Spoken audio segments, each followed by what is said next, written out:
It's been a project years in the making, and tomorrow morning the new Helen DeVos Children's Hospital officially opens its doors, and everyone will be moved to the new location, even the smallest of patients. We want to say hello to Dr. Ed Beaumont. He's a neonatologist at Helen DeVos Children's Hospital, and he joins us live from the new facility. Doctor, thanks for your time tonight. We appreciate it. We are told that the babies will be the last patients moved tomorrow, so what's the biggest concern when it comes to moving the little ones?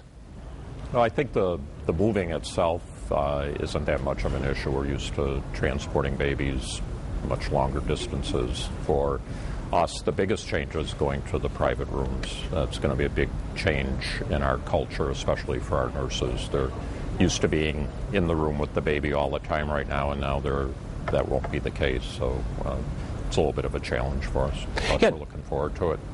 We all are, Doctor, and we know one of the big changes coming to the neonatal unit is the layout. As you mentioned, the babies right now, they're all together in a big room, but in the new facility, they'll have their individual rooms.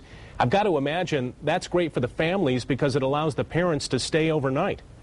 Sure, it does. And we've talked to people at other centers around the country that have similar setups, none quite as nice as ours, I have to say. I think ours is the nicest I've seen.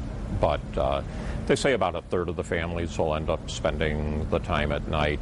We think it's not a great idea for the families to stay here night after night after night. It's still a fairly abnormal environment for them. So, you know, some nights they'll stay, but I think we're going to still encourage them to go home and get what's a real good night's sleep away from the hospital. Sure, absolutely. I was looking over some of the facts here, Doctor. I understand you guys see as many as 60 babies a day. Is that true?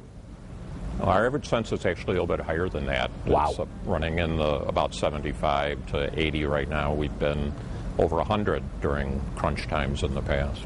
That just speaks to the necessity for a facility like this. It is such a treasure, not just for us here in Grand Rapids in West Michigan, but again, you see kids from all over the state, all over the region.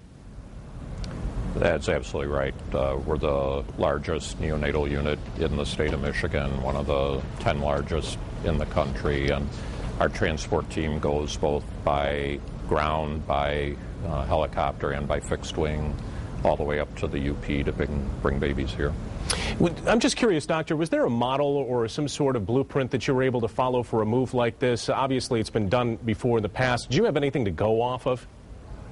Well, as I mentioned, we did a lot of research. I can remember one road trip in Iowa in a big van with a bunch of our staff in a horrible thunderstorm where we thought we were all going to die. But we traveled all over the Midwest and looked at places that had already done it, and both on those travels and then constant conversations with people that have gone through it before. I think networking with other centers, neonatal groups love to talk to each other and steal ideas from each other, so it's been a great way for us to prepare for it. Dr. Ed Beaumont at Helen DeVos Children's Hospital, good luck with that move tomorrow. All right, thanks very much. We're real excited. Yep.